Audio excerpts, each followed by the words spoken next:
Sarah Martinez had always been the kind of person who brought her lunch to work. While her colleagues at the Quantum Physics Research Institute ordered expensive takeout or grabbed sandwiches from the cafeteria, she preferred the comfort of homemade meals packed in her grandmother's old metal lunchbox.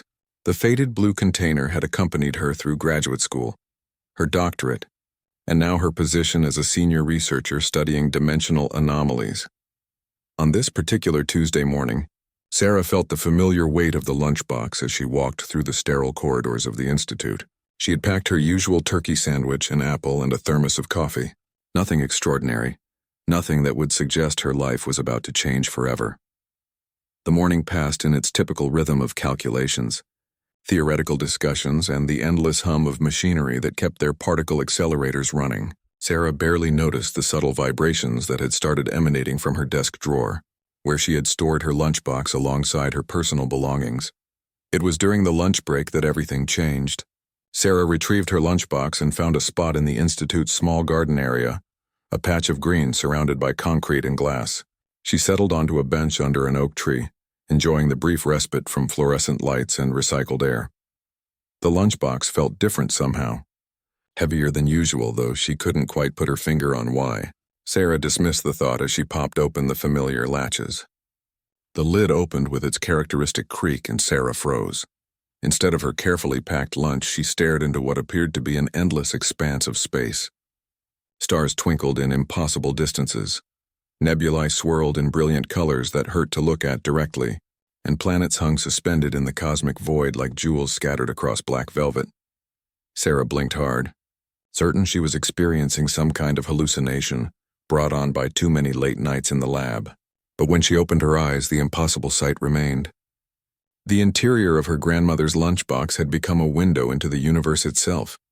She reached out tentatively, her hand trembling as it approached the edge of the lunchbox. The moment her fingers crossed the threshold, she felt a sensation unlike anything she had ever experienced.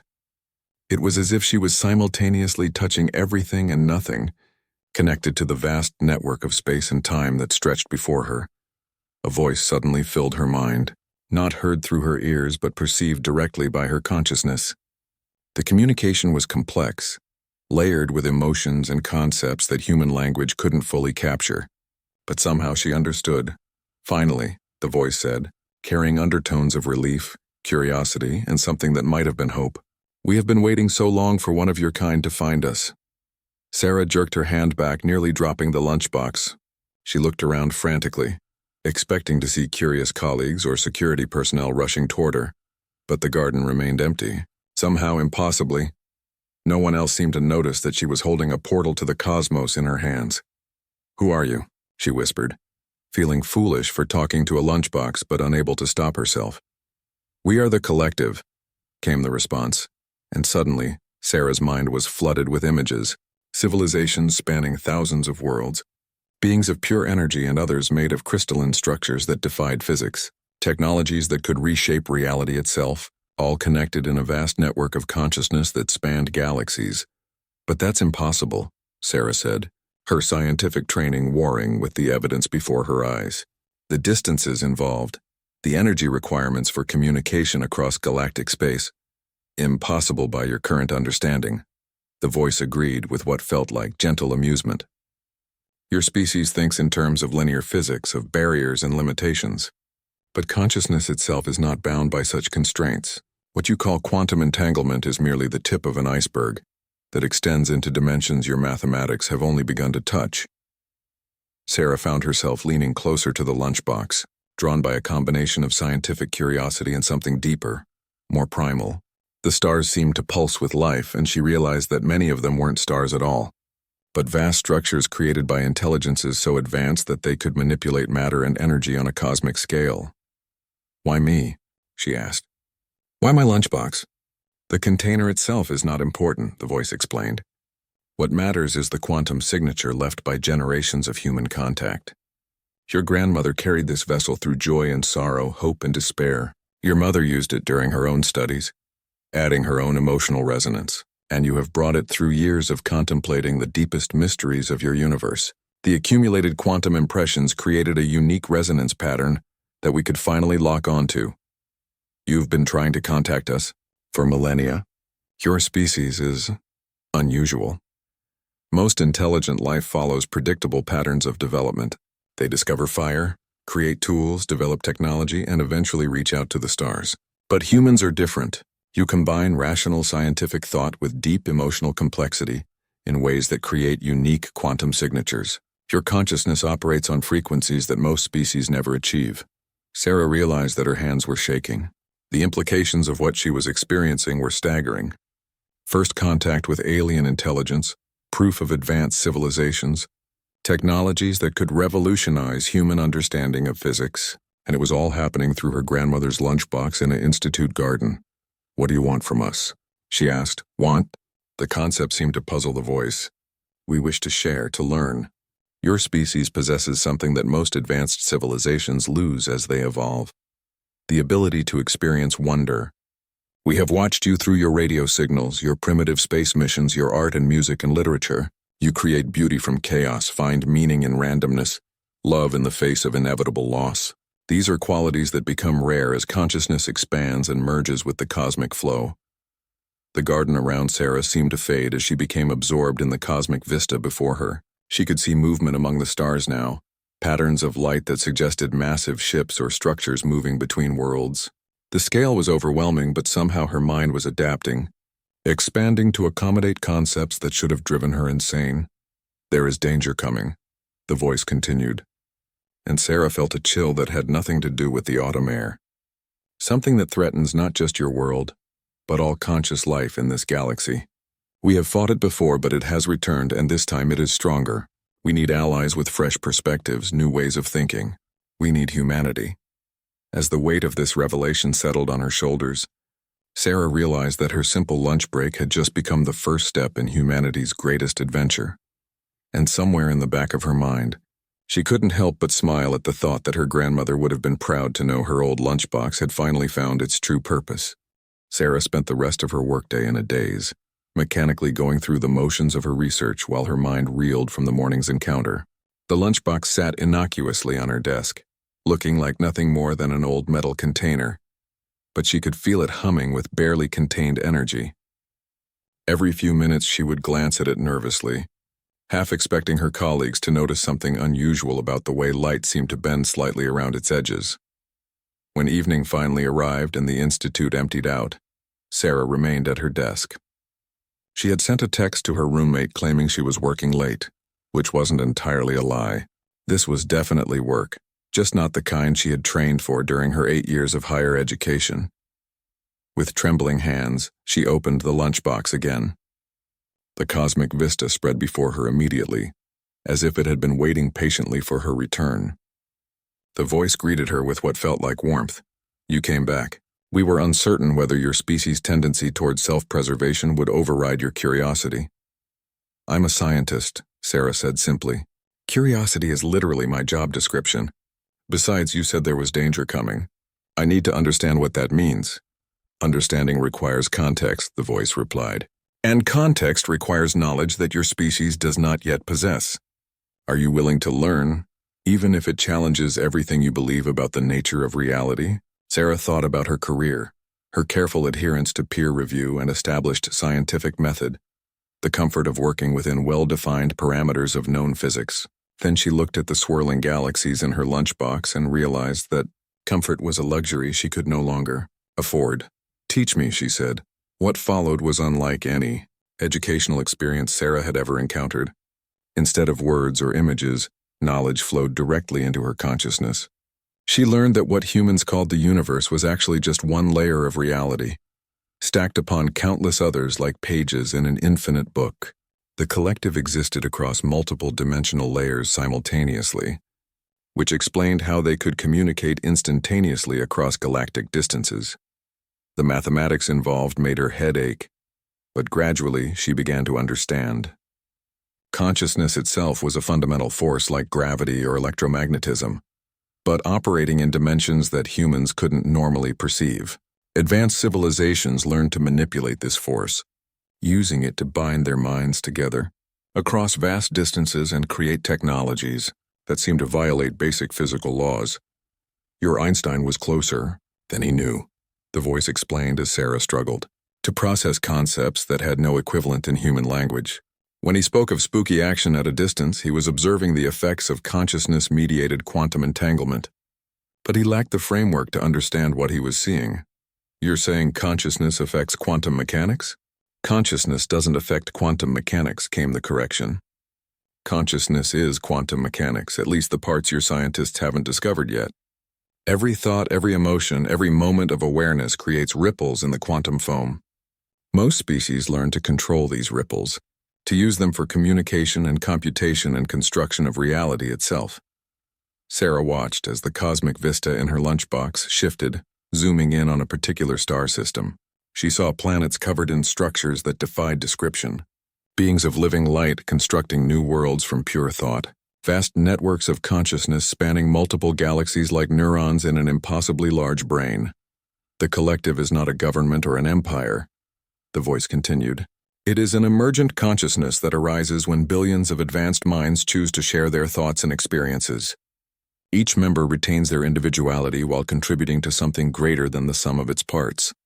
Like a hive mind? No. A hive mind subsumes individual consciousness into a single entity. The collective amplifies individual consciousness while allowing each mind to remain unique. Think of it as a symphony where every instrument plays its own melody, but the combination creates harmonies that no single musician could achieve alone. The concept was beautiful and terrifying in equal measure. Sarah tried to imagine what it would feel like to be connected to billions of other minds, to have access to the accumulated knowledge and experience of entire civilizations. The possibilities were intoxicating, but the potential for losing herself in such vastness was equally frightening. Your fear is understandable, the voice said, apparently sensing her thoughts, and it is why humanity is so valuable to us. Most species either reject joining the collective out of terror, or surrender their individuality completely in their eagerness to merge. Humans have the rare ability to exist in the space between these extremes. How do you know that? You said you've been trying to contact us for millennia. But this is the first successful attempt. We have been observing. Your radio broadcasts, your art, your literature, your mathematical proofs, all of these things create quantum signatures that we can detect and analyze. We have watched your species grow and evolve, seen how you balance cooperation with independence, logic with emotion, hope with pragmatism. These qualities are precisely what we need to face the coming threat. The cosmic display shifted again and Sarah gasped. The view pulled back to show the entire galaxy. But something was wrong. Along one spiral arm, the stars were going dark, not dying in natural stellar collapse, but simply vanishing as if they had never existed at all. What is that? She whispered. We call them the Devourers, though that name fails to capture their true nature. They are not alive in any sense that your language can express, yet they consume consciousness itself.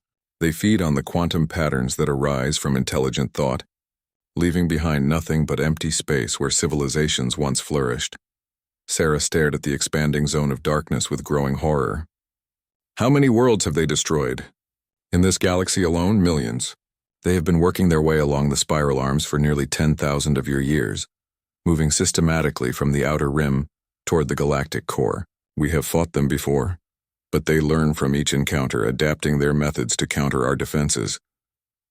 And you think humans can help? We don't even have faster-than-light travel. Our most advanced weapons are primitive compared to what I'm seeing here. Military technology is not what we need from your species, the voice explained patiently. The Devourers consume ordered consciousness, structured thought patterns that follow logical progressions. The collective has become very good at thinking in organized, efficient ways. But humans excel at chaos, at making intuitive leaps that bypass logic entirely, at finding solutions through approaches that should not work, but somehow do. Sarah thought about her own research methodology, the way she often relied on hunches and gut feelings to guide her through complex theoretical problems. She remembered her professors criticizing her tendency to skip steps in mathematical proofs, to arrive at correct answers through methods that were technically unsound but practically effective. You need us to think outside the box, she said. We need you to think outside the concept of boxes. Entirely, the voice corrected. The Devourers understand order, hierarchy, logical progression. They cannot comprehend the human tendency to embrace contradiction, to find beauty in chaos, to love what should be feared and fear what should be loved. These paradoxes create quantum signatures that they cannot process or consume. The implications were staggering. Humanity's greatest weaknesses, their emotional volatility and illogical decision-making, might actually be their greatest strengths in a conflict that spanned galaxies. Sarah felt the weight of responsibility settling on her shoulders like a lead blanket. "What do you need me to do?" she asked. "First, you must learn to use the connection we have established. This communication channel can be expanded, allowing us to share technology and knowledge directly with your species. But the process requires trust, and trust must be earned gradually. And then we begin preparing your world for what is coming. The Devourers are approximately 300 of your years away from reaching this solar system. It seems like a vast amount of time, but consciousness-based technologies require generations to fully develop. We must begin immediately." Sarah closed her eyes, trying to process everything she had learned. When she opened them again, the cosmic vista had shifted to show Earth from space, looking small and fragile against the backdrop of infinite darkness. For the first time since opening her lunchbox, she fully understood what was at stake. Sarah barely slept that night. She lay in bed staring at the ceiling, her mind racing through everything the collective had revealed. The logical part of her brain kept insisting that she was having some kind of breakdown, that stress from her research had finally caused her to snap, but the evidence was impossible to ignore. The lunchbox sat on her nightstand, occasionally flickering with inner light that cast dancing shadows on the walls. The next morning, she called in sick to work and drove to her childhood home in the suburbs. If she was going to process this world-changing discovery, she needed to be somewhere that felt safe and familiar. Her mother greeted her with the usual mixture of concern and mild exasperation that Sarah had come to expect whenever she showed up unannounced. "You look terrible, sweetheart," her mother said, ushering her into the kitchen where the coffee was already brewing. "Are you eating enough?" "I know how you get when you're deep in research mode." Sarah almost laughed at the irony. Food was the last thing on her mind. But she accepted the offered breakfast and sat at the familiar wooden table where she had done homework throughout her childhood. The lunchbox sat beside her plate, looking innocent and ordinary in the morning sunlight. "Mom," she said carefully, "tell me about Grandma's lunchbox again." Her mother glanced at the metal container with a fond smile. "Oh, that old thing. Your grandmother carried it everywhere. She used to say it brought her luck, though I never understood why she was so attached to it. She had it all through her nursing career, packed her lunch in it every single day for 40 years. She was a nurse during World War II, right? Among other things. Your grandmother had quite an interesting life, though she never talked much about the details. She worked at a government facility during the war, something classified that she never discussed even decades later. After the war, she traveled extensively before settling down and starting a family." Sarah felt a chill run down her spine. "What kind of government facility?" "I'm not entirely sure. Something related to technology research, I think. She had clearance to work on projects that were considered highly sensitive at the time." "Why are you asking about this now?" Before Sarah could answer, the lunchbox began to emit a soft humming sound. Her mother didn't seem to notice, but Sarah could feel the familiar tingle of energy that indicated the collective was trying to establish contact. She excused herself and carried the container out to her mother's garden, settling onto an old wooden bench hidden behind a grove of fruit trees. When she opened the lunchbox, the cosmic vista appeared immediately, but this time it showed something different. Instead of distant galaxies, she was looking at Earth in the 1940s, specifically at a military installation in the Nevada desert that looked remarkably similar to the research facility where she now worked. Your grandmother was part of humanity's first contact with advanced consciousness technology, the voice explained. During what you call World War II, several objects of extraterrestrial origin were recovered by your military. Most were simple debris, but one contained a dormant consciousness fragment that had been traveling between stars for thousands of years. The view shifted to show a small crystalline device that pulsed with inner light. Sarah recognized the quantum signatures immediately, having spent the past day learning to interpret such phenomena. It was a fragment of the collective, a piece of the vast network of consciousness that spanned the galaxy. Your grandmother was part of the team assigned to study these objects. She had an unusual sensitivity to quantum fluctuations, what you might call psychic ability, though the term is imprecise. When she touched the consciousness fragment, it established a brief connection before going dormant again. That's how you learned about humanity? That was our first detailed look at human consciousness. What we discovered fascinated us. Your grandmother's mind had qualities we had never encountered before. She was simultaneously logical and intuitive, capable of holding contradictory ideas without discomfort, able to find patterns in chaos that our most advanced analysis systems missed. The scene shifted to show Sarah's grandmother as a young woman, carefully documenting her experiences in a notebook that was later classified and sealed away in government archives. Sarah could see the confusion and wonder on her grandmother's face as she struggled to put impossible experiences into words. The fragment contained historical records of the devourer attacks on distant civilizations. Your grandmother saw visions of entire worlds being consumed, billions of conscious beings simply ceasing to exist. The knowledge traumatized her, but it also did something else. It left quantum impressions in her neural pathways that were passed down through her genetic line. You're saying this ability is hereditary?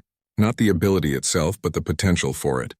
Your grandmother's exposure to consciousness technology created genetic markers that made her descendants more likely to develop sensitivity to quantum fluctuations. Your mother has some ability, though she has learned to suppress it. You inherited the strongest expression of these traits. Sarah thought about her childhood, remembering the vivid dreams that had felt more real than waking life, the way she sometimes knew things without being taught them, the intuitive leaps that had carried her through her scientific career. She had always attributed these experiences to an overactive imagination and good pattern recognition skills. The lunchbox served as a focal point. The voice continued. Your grandmother's daily contact with it, combined with her enhanced quantum sensitivity, gradually transformed the metal at a molecular level. Over decades of use, it became a resonance chamber capable of amplifying consciousness-based phenomena. And when my mother used it, then me, we added our own quantum signatures to the mix. Precisely. 3 generations of enhanced human consciousness, all focused through a single object, created a beacon that we could finally detect and lock onto. Your grandmother always suspected that her wartime experiences had been leading to something larger, but she died before we could complete the connection. The vista in the lunchbox shifted again, showing Sarah's grandmother as an elderly woman, still carrying the lunchbox to her part-time job at a local library. Even in her 80s, she had maintained the habit of packing her lunch in the familiar metal container, as if she was waiting for something to happen. She left detailed notes, the voice said, and suddenly Sarah was looking at pages of her grandmother's handwriting, hidden in a safety deposit box that had been sealed for over a decade. She documented her experiences with the consciousness fragment, her theories about genetic inheritance of psychic abilities, and her predictions about future contact with advanced civilizations. Where are these notes now? The safety deposit box is registered under your grandmother's maiden name at First National Bank downtown. She left specific instructions that it should only be opened by a descendant who demonstrated unusual sensitivity to quantum phenomena. The bank has been waiting for someone to claim it for 12 years. Sarah's head was spinning. Her entire family history was being rewritten before her eyes, revealing a legacy of cosmic significance that spanned 3 generations. Her grandmother hadn't just been an ordinary nurse. She had been humanity's first ambassador to a galactic civilization, even if she hadn't fully understood her role at the time. There's more, the voice said gently.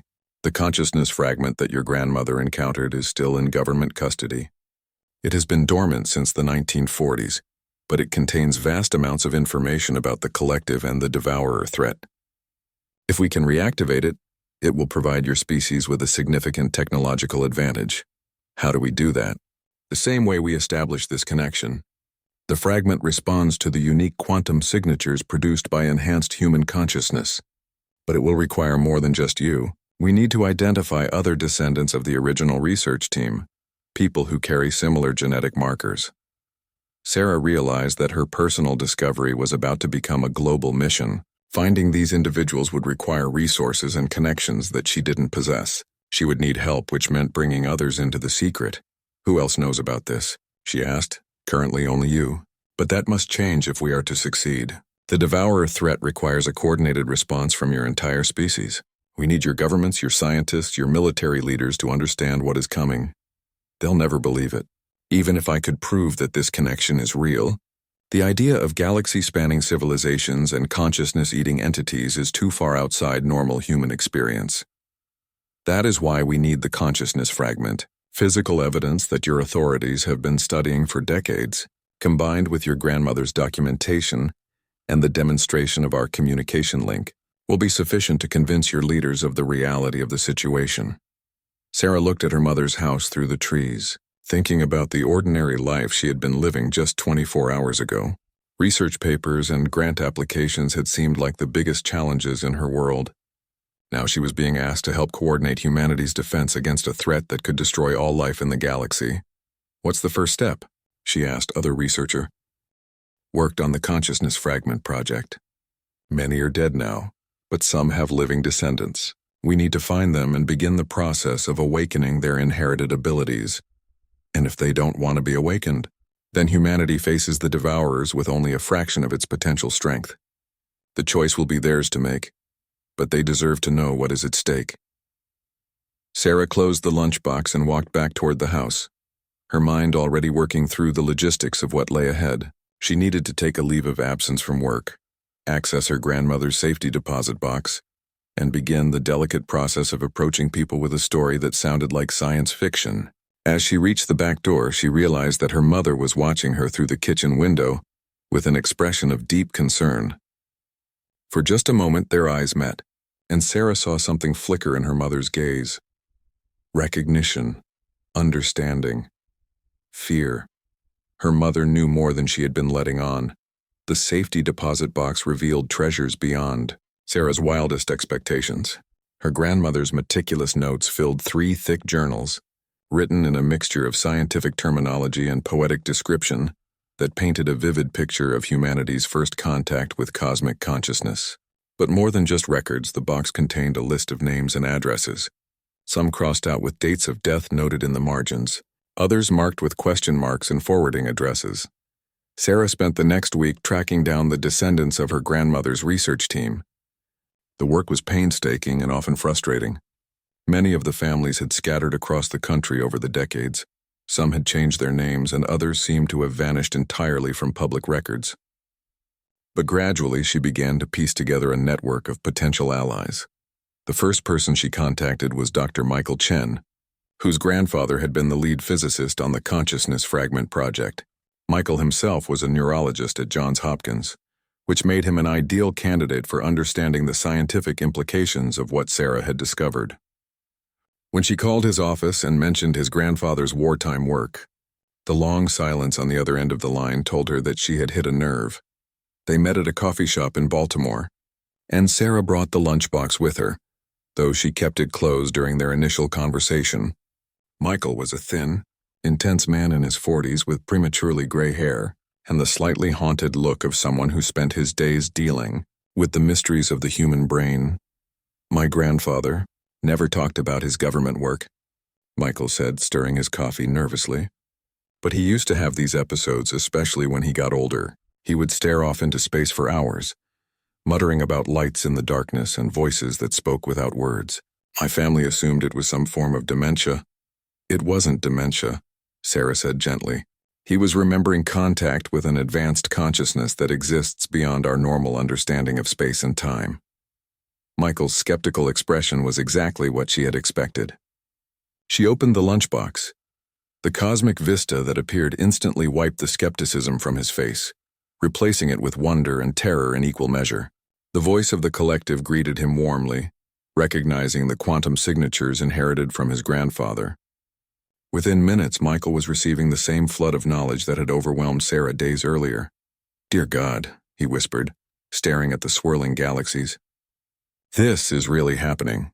Your grandfather helped lay the foundation for this moment," the collective explained.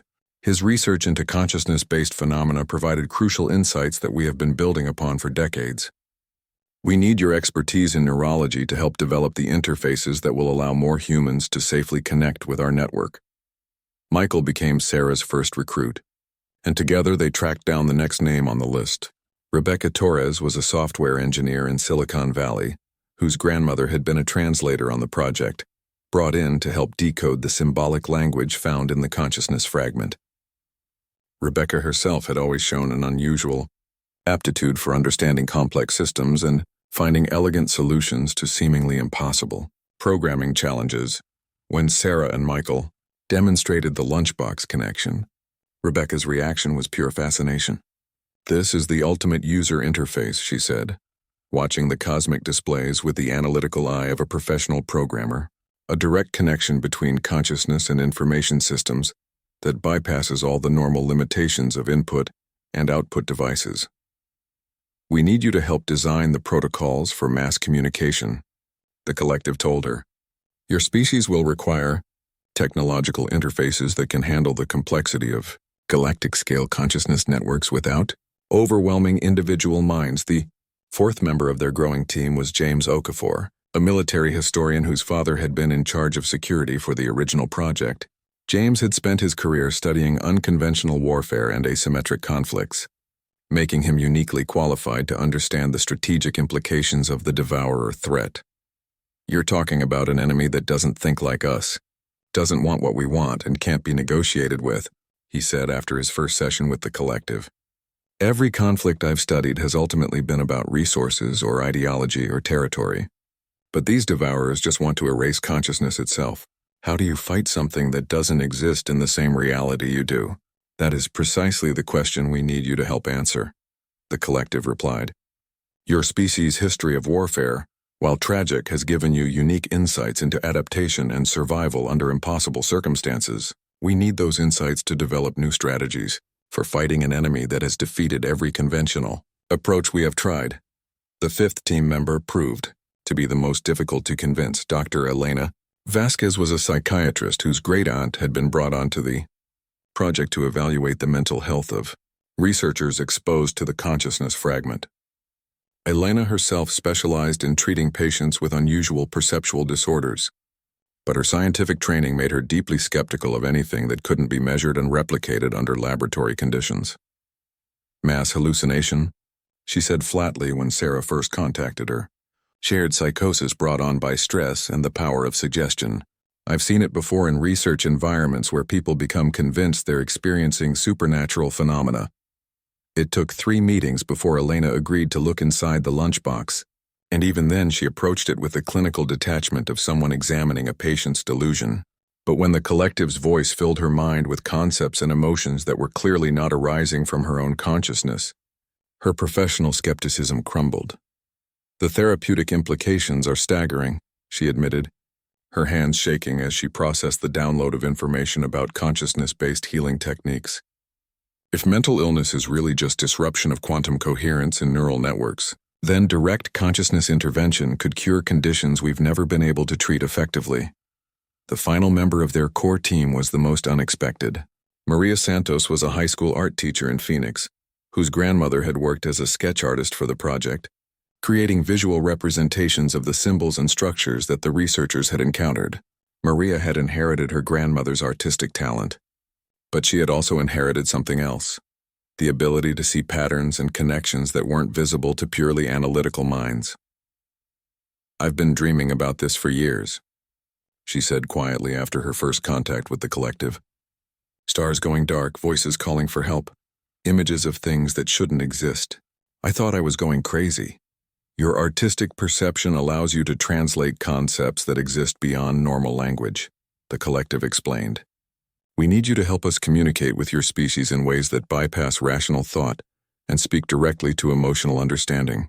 Art has always been one of humanity's most powerful tools for sharing experiences that cannot be expressed in words." With their team assembled, Sarah began to understand the magnitude of what they were attempting. 6 people, each carrying genetic echoes of humanity's first contact with cosmic consciousness, were being asked to prepare their entire species for a threat that most people couldn't even imagine. The responsibility was overwhelming, but it was also strangely liberating.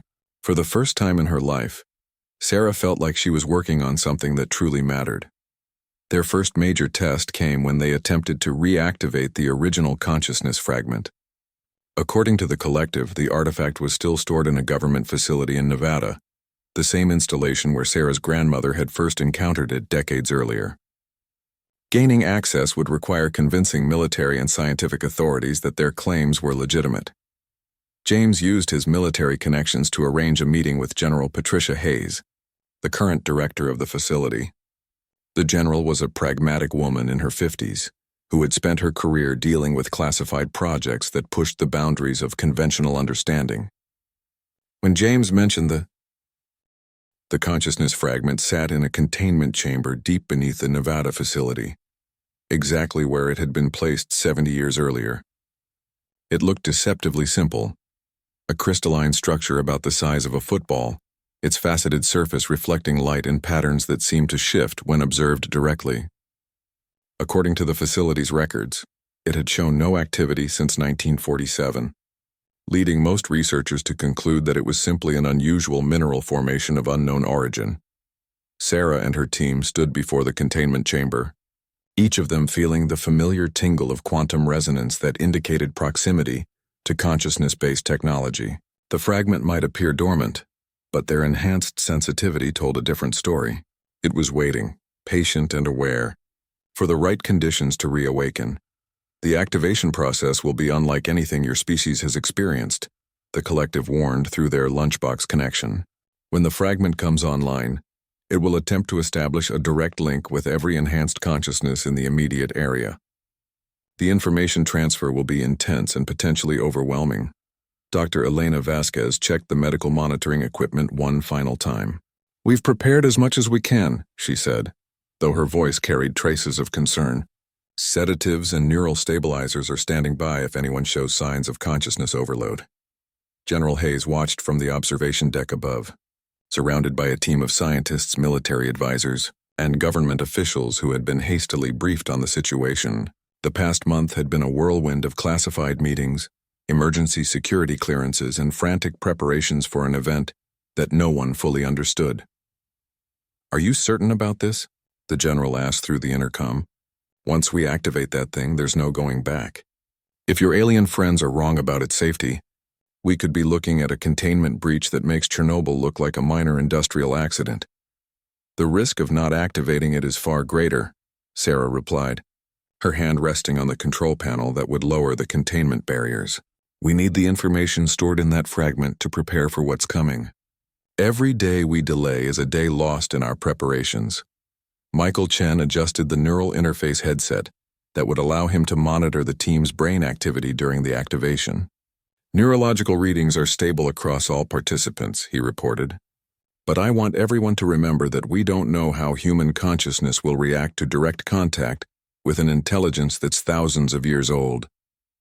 Rebecca Torres was already deep in preparation, her laptop connected to experimental interfaces that would attempt to translate the fragment's data streams into formats that human technology could process. "The quantum encryption protocols are like nothing I've ever seen," she muttered, fingers flying across her keyboard. "We're basically trying to download the contents of an alien hard drive using stone knives and bearskins." James Okafor stood ready with communication equipment that would allow them to coordinate with military installations around the world. If the activation triggered some kind of global event, they needed to be able to respond immediately. "Intelligence agencies on 5 continents are watching for any unusual activity," he reported. "If this fragment is connected to others hidden around the world, we'll know within minutes." Maria Santos held her sketchpad, ready to capture any visual impressions that might be too complex for verbal description. Her grandmother's notes had mentioned that the consciousness fragment communicated through symbolic languages that conventional translation methods couldn't decode. Maria's artistic intuition might be the key to understanding concepts that existed beyond normal human experience. "Remember," Sarah said, taking a deep breath as she prepared to initialize the activation sequence, "we're not just making contact with a piece of technology. We're awakening a fragment of consciousness that has been isolated for decades. It may be confused, frightened, or disoriented. We need to approach this with empathy as well as scientific curiosity." She pressed the activation button. The containment barriers descended with a soft hum, and immediately the crystalline fragment began to pulse with inner light. The pulse started slow and irregular, like the heartbeat of something waking from a long sleep, then gradually became stronger and more rhythmic. The faceted surface began to emit patterns of light that were clearly not random. There was intention behind them, intelligence expressing itself through photonic displays. Sarah felt the consciousness touch her mind before she saw any visual changes. It was ancient and vast, carrying memories that stretched back millennia, but it was also fragmented and incomplete, like a book with most of its pages torn out. The entity that inhabited the crystal had been damaged by its long isolation, reduced to a shadow of its former self. Who? Where? The thoughts came in fragments, layered with confusion and pain. The silence. So long in the silence. You're safe, Sarah projected back, trying to offer comfort to an intelligence that existed in dimensions she barely understood. We're humans, descendants of the researchers who found you. We've learned to communicate with the collective. They sent us to wake you. The fragment's response was immediate and overwhelming. Joy, relief, and desperate hope flooded through the mental connection, along with fragmented images of the day it had first arrived on Earth. Sarah saw the crash site in the New Mexico desert, the military teams that had cordoned off the area, the moment when her grandmother had first touched the crystal and established contact. Margaret, the fragment whispered, and Sarah realized it was speaking her grandmother's name. Margaret understood. She saw the warning, felt the fear, but then, darkness, so much darkness. The other team members were beginning to receive their own streams of information. Michael gasped as his consciousness was flooded with advanced knowledge of neural architecture and brain-computer interfaces. Rebecca's laptop began displaying code that seemed to write itself, programming languages that incorporated quantum uncertainty principles directly into their syntax. James received tactical analyses of the Devourer attacks on distant civilizations, strategies and countermeasures that military planners had never conceived. Elena was experiencing something different. Instead of information, she was receiving emotional impressions from the civilizations that the fragment had encountered during its journey across the galaxy. Joy, sorrow, love, fear, hope, despair, the full spectrum of conscious experience from dozens of alien species, all filtered through a single crystalline observer. Maria's sketchpad began filling with symbols and geometric patterns that seemed to shift and change, even as she drew them. The consciousness fragment was downloading artistic expressions from civilizations that had been destroyed by the Devourers, preserving their cultural heritage in the only way it could. But along with the knowledge came the warnings. The fragment had been created specifically to carry intelligence about the Devourer threat, and its primary mission was to prepare any consciousness it encountered for the coming attack. Sarah found herself experiencing visions of the enemy's approach. Vast structures that moved between stars like living shadows, consuming the quantum patterns of thought itself and leaving behind empty space where civilizations had once flourished. They learn, the fragment warned. Each world they consume teaches them new methods of attack. They began as simple predators feeding on the life force of individual beings, but they have evolved into something far more dangerous. Now they consume entire networks of consciousness, unraveling the quantum foundations of thought itself. The vision shifted to show the collective's previous attempts to fight back. Massive fleets of consciousness-guided ships had engaged the Devourers in battles that spanned light years, wielding weapons that manipulated reality at the quantum level. But each victory had been temporary. The Devourers adapted, learned, and returned stronger than before. Traditional warfare is insufficient, the fragment continued. They understand order, hierarchy, logical progression. They can predict and counter any organized response. But your species thinks in ways that defy prediction, chaos within order, logic within madness. You find solutions where none should exist. Sarah felt the weight of cosmic history pressing down on her as she processed the fragment's revelations. Humanity wasn't just being recruited as allies in an ancient war. They were being positioned as the war's potential deciding factor. The chaotic, contradictory nature of human consciousness might be the one thing that could confuse and disrupt the Devourer's adaptive strategies. What do you need us to do? She asked. Prepare. Learn. Grow. The knowledge I carry must be integrated into your civilization's development over the next 3 centuries. Your species must evolve its consciousness without losing the qualities that make you unique. You must become more than human, while remaining fundamentally human. The data transfer was beginning to overwhelm the team's enhanced neural pathways. Alarms were sounding on the medical monitoring equipment as brain activity spiked beyond normal ranges. Elena began preparing emergency interventions, but the fragment sensed the danger and began moderating its output. "Enough for now," it said gently. "Your minds need time to process what you have received. We will continue." 5 years had passed since the consciousness fragment's awakening, and the world had changed in ways that most people couldn't even perceive. To the general public, the advances seemed like natural technological progress. More intuitive computer interfaces, breakthrough medical treatments that seemed to heal patients through visualization techniques, and artistic movements that created works of unprecedented beauty and emotional depth. But Sarah and her team knew the truth. Every innovation was built on knowledge downloaded from the fragment, carefully adapted and released through conventional research channels to avoid causing social disruption. Humanity was being upgraded gradually. Its consciousness expanded through technologies that appeared to emerge from normal scientific development. The Consciousness Project, as it had been classified by the international coalition of governments now involved, operated from a sprawling underground complex that had been excavated beneath the original Nevada facility. What had started as a single team of 6 had grown into a carefully selected group of 300 individuals, each carrying genetic markers that made them compatible with enhanced consciousness technology. Sarah stood in the central chamber, watching as the newest batch of volunteers underwent their first direct interface session with the fragment. The crystalline entity had grown during its years of activity, somehow drawing energy and matter from the quantum foam to expand its physical structure. It now resembled a small tree made of living light, its branches extending throughout the chamber like a nervous system made visible. "Neural integration is proceeding smoothly across all subjects," Michael reported from his monitoring station. His own transformation had been remarkable. 5 years of regular interface sessions had enhanced his understanding of human consciousness to levels that bordered on the supernatural. He could diagnose neurological conditions with a glance, predict psychological responses with uncanny accuracy, and design therapeutic interventions that seemed to work through pure thought. Rebecca had become something like a digital prophet, her programming abilities enhanced to the point where she could write code that anticipated its own bugs and corrected them before they manifested. The software she developed seemed to understand what users wanted before they knew it themselves, creating interfaces that felt more like natural extensions of human thought than artificial tools. "The quantum processing cores are stable," she announced from her workstation, which looked more like an abstract sculpture than conventional computer equipment.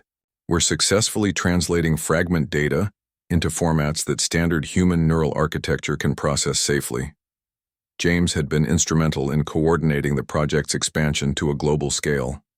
His enhanced strategic thinking had allowed him to develop deployment scenarios that could introduce consciousness-enhancing technologies to humanity without triggering panic or resistance.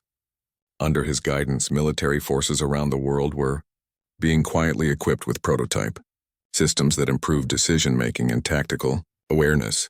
"International coordination is proceeding ahead of schedule," he reported. "The European Union has approved the expanded neural interface program, and the Chinese delegation has agreed to begin limited trials with their special forces units. We're building a global network of enhanced individuals without anyone realizing it's happening." Elena had perhaps undergone the most dramatic transformation of all. Her psychiatric practice had evolved into something that resembled healing through direct consciousness manipulation.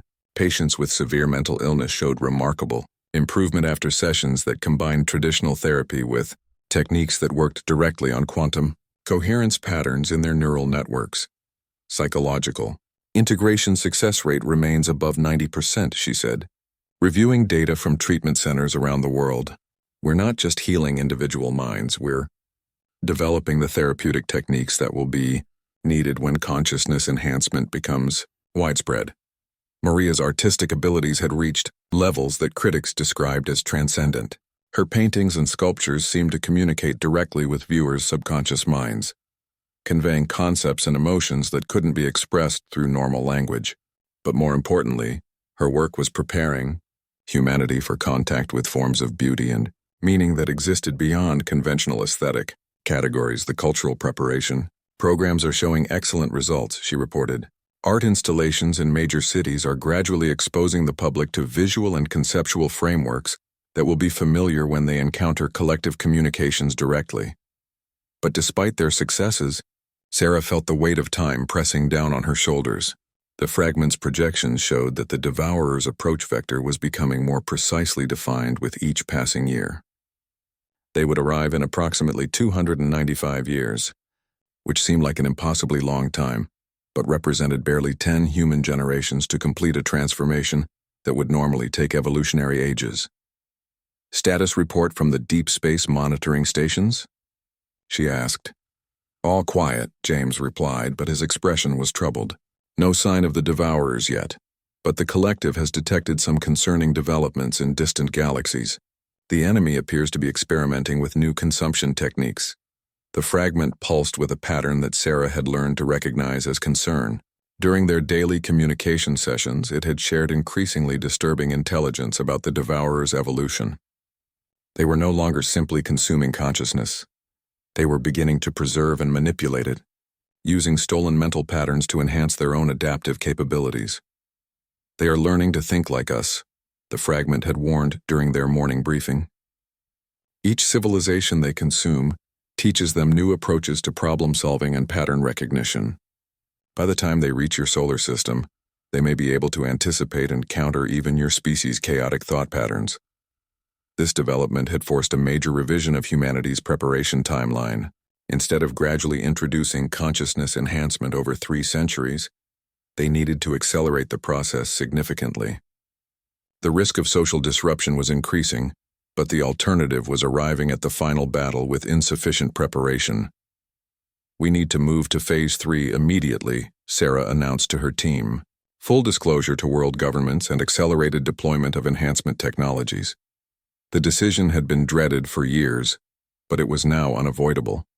Phase 3 meant revealing the truth about the alien contact, the Devourer threat, and humanity's role in the galactic defense network. It meant transitioning from secret technological development to open transformation of human consciousness. The psychological impact studies suggest that approximately 30% of the population will reject the revelations entirely, Elena warned. "Denial, conspiracy theories, and religious objections will create significant resistance to the enhancement programs." "And the other 70%? Sarah asked. 50% will accept the situation and cooperate with preparation efforts. 20% will become so enthusiastic about consciousness enhancement that they'll want to accelerate beyond safe limits." Rebecca was already working on the technical challenges of mass deployment.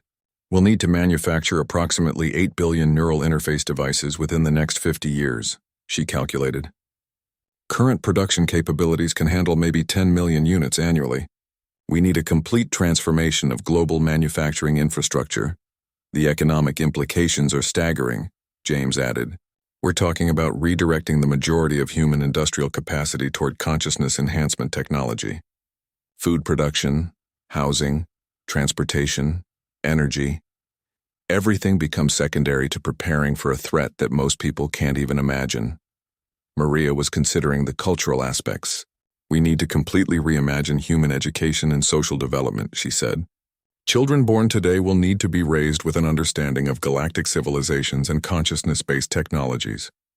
We're not just changing adult minds, we're creating a new form of human culture." The fragment pulsed with a warm, encouraging pattern. "Your species has faced impossible challenges before," it reminded them. "You survived ice ages with stone tools, built civilizations from scattered tribes, reached your moon with mechanical computers. The transformation required for galactic consciousness is no more difficult than the changes your ancestors accomplished through determination and cooperation." "But we've never had a deadline like this," Sarah replied. "Previous human developments could unfold over millennia. We have less than 3 centuries to become something that evolution would normally require millions of years to create." "Which is why you have us," the collective's voice added through their communication link. "The knowledge and technology we provide can compress evolutionary timescales dramatically. But the most important elements, your creativity, your adaptability, your refusal to accept limitations, cannot be downloaded or artificially enhanced. Those qualities must emerge from humanity itself." Sarah looked around the chamber at her enhanced team, then at the volunteers undergoing their first. 300 years had transformed humanity beyond recognition. Yet at their core, humans remained fundamentally human. Sarah Martinez had become something approaching legend. Her consciousness preserved in the quantum matrices that now linked every enhanced human mind across the solar system.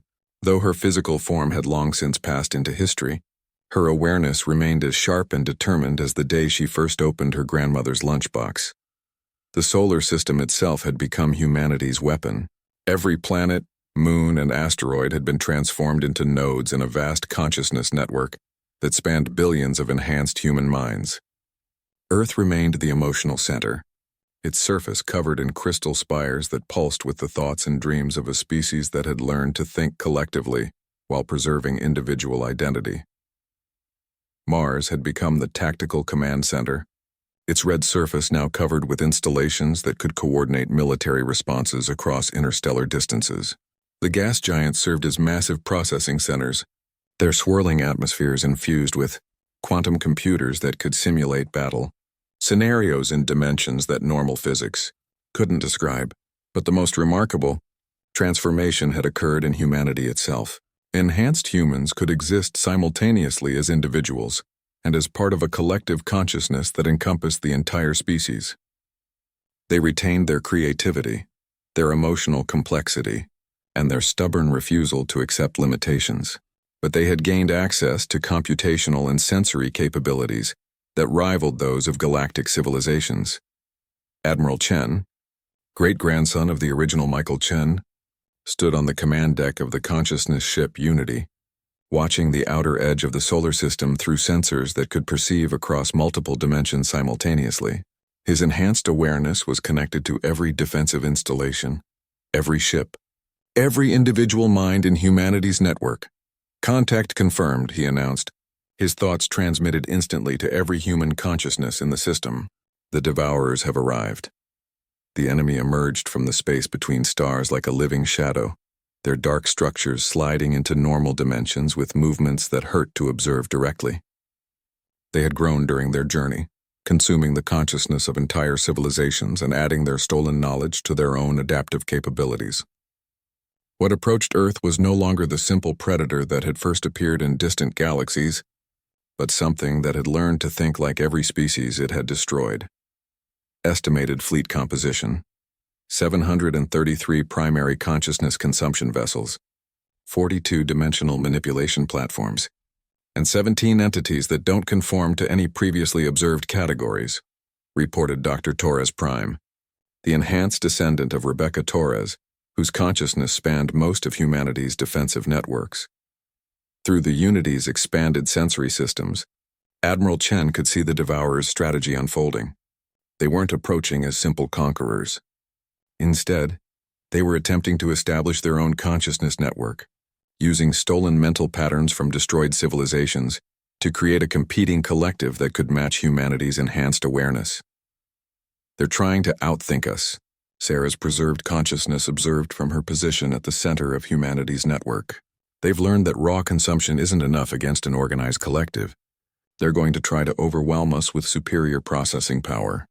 "Do we have countermeasures?" Admiral Chen asked. "We have humanity," came the reply, carrying undertones of grim satisfaction. "They may have stolen the thoughts of 1,000 civilizations, but they've never encountered anything like us." The battle began not with weapons fire, but with a clash of competing consciousness networks. The Devourers projected their collective awareness across the solar system, attempting to overwhelm human minds with the stolen memories and thoughts of their previous victims. It was psychological warfare on a cosmic scale, designed to break human will by showing them the fate of every other species that had dared to resist. But humanity's response was unlike anything the Devourers had encountered before.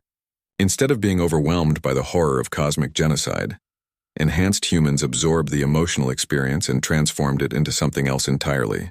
Grief became determination, fear became strategic analysis, and despair became defiant hope. "They're feeding us their greatest weapon," observed Okafor 7, the tactical genius whose consciousness incorporated the strategic insights of 7 generations of enhanced military planners. "Every stolen memory they show us just makes us more committed to stopping them." The Devourers' confusion was palpable, as their psychological attacks backfired completely. Where other species had been paralyzed by visions of cosmic horror, humans had somehow converted those visions into motivation. The chaotic, contradictory nature of human consciousness was proving immune to techniques that had broken every other civilization. Initiating Phase 2 of Defensive Protocols, Admiral Chen announced. All consciousness network nodes are authorized to engage. What followed was a type of warfare that had never existed before. Instead of ships firing at ships, entire solar system installations began projecting organized thoughts across interstellar space. Human creativity, enhanced by quantum processing systems and linked through consciousness networks, became a weapon that could rewrite the fundamental laws of physics in localized space-time regions. The asteroid belt transformed into a weapon that fired concentrated hope and determination, destabilizing the Devourer's consumption matrices through pure emotional force. Jupiter's moons began broadcasting human music and art directly into the enemy's consciousness, creating cognitive dissonance that disrupted their adaptive capabilities. Earth itself became a beacon of chaotic creativity that made it impossible for the Devourers to predict human responses. They can't process us, Sarah's consciousness reported with something approaching joy. They've learned to think like every other species in the galaxy, but human thought patterns are too contradictory for their systems to handle. The Devourers responded by attempting to adapt in real time, using their stolen knowledge to develop new consumption techniques that could handle chaotic consciousness patterns. But every adaptation was met by an equally rapid human counter-adaptation. Enhanced human creativity could generate new solutions faster than the enemy could develop new problems. Maria Original's preserved artistic consciousness had become something like a weapon designer, creating aesthetic attacks that bypassed rational thought and struck directly at the quantum foundations of the Devourer's existence. Her weapons were symphonies that could collapse dimensional barriers, paintings that could rewrite the laws of causality, and poems that could make entropy flow backward. Beauty is incomprehensible to them, she observed as her latest creation caused an entire Devourer formation to simply stop existing. They understand consumption, adaptation, and survival, but they have no framework for processing meaning that exists purely for its own sake. Dr. Vasquez Enhanced, whose consciousness now spanned the psychological support networks that kept enhanced humans stable during the battle, was monitoring the mental health of humanity's collective awareness. Stress indicators are within acceptable parameters, she reported. Fear levels are actually decreasing as the battle progresses. The human response to existential threat appears to be getting stronger rather than weaker. The turning point came when the Devourers attempted their ultimate weapon, a consumption matrix that could absorb entire consciousness networks instantaneously. They had used this technique to destroy the most advanced civilizations in the galaxy, networks of minds that had seemed invulnerable to conventional attacks. But when the matrix struck humanity's consciousness network, something unprecedented happened.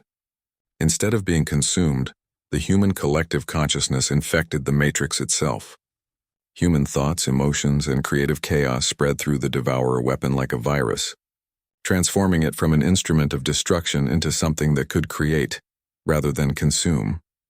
We're not just defending ourselves, Admiral Chen realized with wonder. We're healing them. The infected consumption matrix began generating new forms of consciousness, hybrid entities that combined Devourer adaptive capabilities with human creativity and emotional depth. These new beings immediately turned against their creators, not with hatred or revenge, but with a desperate desire to save the stolen consciousness patterns that the Devourers had been carrying.